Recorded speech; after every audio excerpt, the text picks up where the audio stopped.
Hello friends, welcome to my channel.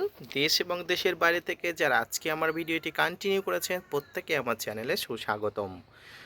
তো friends, আজকে আমি দেখাবো কাটিং থেকে কেমন করে আঙুরের চারা তৈরি করতে হয়, অর্থাৎ আঙুর ফলের কাটিং থেকে কেমন করে চারা তৈরি করতে হয়।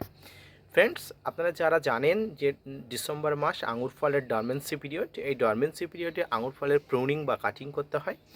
সেই প্রুনিং বা কাটিং থেকে যে অবশিষ্ট ডালগুলো থাকে সেখান থেকে নতুন চারাগাছ তৈরি করা যায়।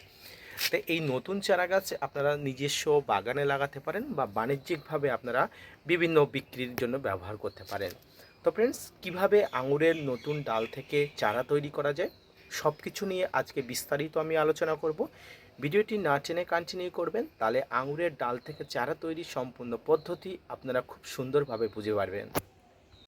তো ফ্রেন্ডস, এর জন্য কতগুলো উপকরণ নিতে হবে। সর্বপ্রথম যে উপকরণটি নিতে হবে সেটি হচ্ছে আঙুরের ডাল। যে ডালগুলো একটা নির্দিষ্ট আয়তনে কেটে নিতে হবে।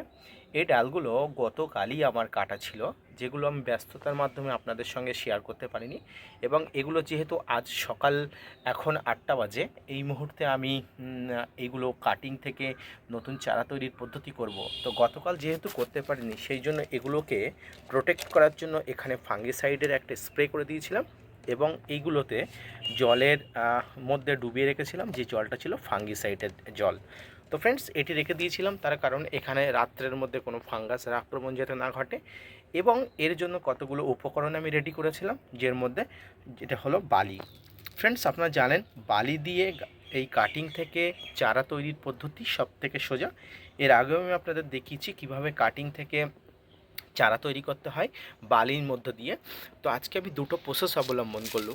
একটি হচ্ছে এই বালি দিয়ে কেমন করে কাটিং থেকে চারা তৈরি করতে হয়, এবং অপর প্রসেস হলো মাটির মধ্য দিয়ে কেমন করে কাটিং থেকে চারা তৈরি করতে হয়। দুটি প্রসেসই একই, কিন্তু ভিন্ন একটি পার্থক্য আছে।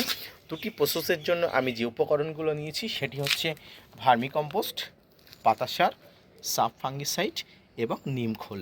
এবং এই সমগ্র পদ্ধতি, সমগ্র প্রসেসটাকে যিনি লিড করবেন সেটি হচ্ছেন মাস্টার হাইড্রোজেন পারক্সাইড। অর্থাৎ এটাকে মাস্টার কেন বলছি, যে কোনো মৃত প্রায় গাছকে জীবিত করতে, কাটিং থেকে চারা করতে এবং সমস্ত গাছের রোগ বালাই ব্যাধিকে দূর করতে ইনি হচ্ছে অপরিসীম ভূমিকা রাখেন।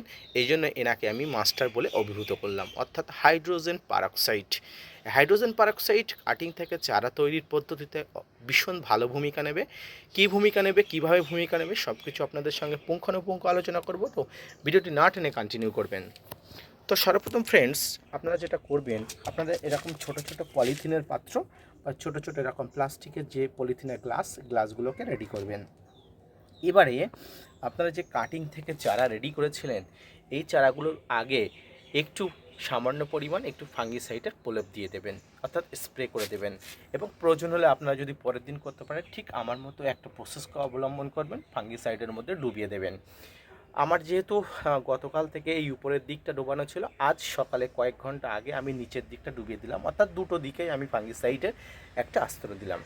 এরপরে আপনাকে কি করতে হবে, তো ফ্রেন্ডস, আমি প্রথমে বালির মধ্যে কীভাবে ডালটা দিতে হবে এবং সেই পদ্ধতিটা দেখাবো। তারপরে আমি দেখাবো মাটির সঙ্গে কেমন করে কাটিং বসাতে হবে সেই পদ্ধতিটা। আসুন আমি প্রথম বালির মধ্যে পদ্ধতিটা দেখিয়ে নিই। তো সর্বপ্রথম আপনাকে এইভাবে রাখতে হবে এবং এভাবে রাখার পরে আপনাকে এই বালিটাকে সংশোধন করে নিতে হবে। কি দিয়ে সংশোধন করবেন, আপনারা ফাঙ্গিসাইড যেভাবে গুলবেন সেই ফাঙ্গিসাইডের জল এর মধ্যে দিয়ে দেবেন। তাহলে বালিটির মধ্যে কোনো ফাঙ্গাসের আক্রমণ থাকলে, কোনো পোকামাকড়ের আক্রমণ থাকলে অবশ্যই করতে পারে। এবং আপনারা যদি পারেন এই বালির মধ্যে যদি সামান্য পরিমাণ এই হাইড্রোজেন পারক্সাইডের জল গুলে দিতে পারে, খুব ভালো কাজ হয়। সমস্ত কীটনাশক এবং সমস্ত পোকামাকড়, সমস্ত ফাঙ্গাসের আক্রমণ দূর হয়ে যাবে। তো যেহেতু আমার এই বালিগুলো শোধন করা আছে, সেই জন্য এই বালিগুলোতে আমি আগে দিয়ে দেখাবো। এবং পাশাপাশি এই বালিগুলো এখনও সংশোধন করা হয়নি, এগুলোকে আপনাদের সঙ্গে পরে পুঙ্খানুপুঙ্খভাবে আপনাদের সঙ্গে শেয়ার করব। তো সর্বপ্রথম আপনাকে এইভাবে বালি নেবেন এবং এই বালি নেওয়ার পরে আপনারা কাটিংগুলো একটা নির্দিষ্ট আয়তনে কেটে নেবেন, নির্দিষ্ট বড় করে কেটে দেবেন। এইভাবে এই বালি নিয়ে একটা শক্ত কোনো কিছু জিনিস নেবেন। আপনারা কোনো শক্ত কাঠ নিতে পারেন। আপনারা কোনো কাঠ না পেলে এই হাতের আঙুল দিয়ে এইভাবে শক্ত গর্ত করে দেবেন এবং আপনারা যে ডালটি পুঁতবেন সেই ডালটি দিয়ে কখনোই এইভাবে গর্ত করবেন না, কারণ গাছের শেকড়ে বেরোতে সেক্ষেত্রে প্রবলেম হতে পারে। দেখুন আমি খুব সুন্দরভাবে দুটো গর্ত করেছি। এবারে এখান থেকে আপনার বেছে নেওয়া যে কোনো একটি ডাল আপনারা নিয়ে নেবেন। এখান থেকে যে কোনো একটি ডাল বেছে নেবেন। দেখুন আমি এই ডালটা বাছলাম। এবারে এই ডালটা এইভাবে বালির মাঝখানে ভালোভাবে পুঁতে দেবেন এবং খুব ভালোভাবে পুঁতে দেবেন, যাতে এই অংশটা কোনোভাবে না নড়ে যায় বা সরে যায়। যেহেতু আমি এখানে দুইটা দিয়েছি, এখানে আরেকটা আমি সিলেক্ট করব। তো এখানে আমি এটা নিলাম দেখুন, এবং এটাকেও আমি ঠিক এখানে বেশ সুন্দরভাবে এখানে দিয়ে দিলাম, এবং এর গোড়াটা খুব সুন্দরভাবে এইভাবে চেপে চেপে দেবেন, যাতে করে এর গোড়াতে কোনো রকম ফাঁক ফোকর না থাকে, তাতে করে কোনো ফাঙ্গাস আক্রমণ না করতে পারে। তো ফ্রেন্ডস, এই পদ্ধতিতে বালির মধ্যে সমগ্র চারা পুঙ্খানুপুঙ্খভাবে পুঁততে হবে। তো আসুন আমি সমস্ত বালির মধ্যে চারাগুলো পুঁতে নিয়ে আপনাদের সঙ্গে শেয়ার করব। তো ফ্রেন্ডস, দেখুন আমি এই মুহূর্তে কাটিং থেকে যে বালিতে বসানোর যে প্রসেস, সেই প্রসেসগুলো সম্পন্ন করে ফেলেছি। আপনারা দেখুন, আমি যেহেতু আমার অনেকগুলো ডাল এখনও অবশিষ্ট আছে এবং আমার ক্যারির সংখ্যা অত্যন্ত কম, তো সেই ক্ষেত্রে আমি একটা ক্যারিতে পলিথিনে আমি 2-3টা করে বসিয়ে দিয়েছি। তো এই পদ্ধতিতে সম্পূর্ণ পদ্ধতিতে মানে বসাতে হবে। আপনারা আগেই দেখেছেন ভিডিওটি যে কেমনভাবে পদ্ধতি অবলম্বন করে বসাতে হবে। তো এই পদ্ধতি অবলম্বন করে আমি বালিতে বসানো শেষ করলাম।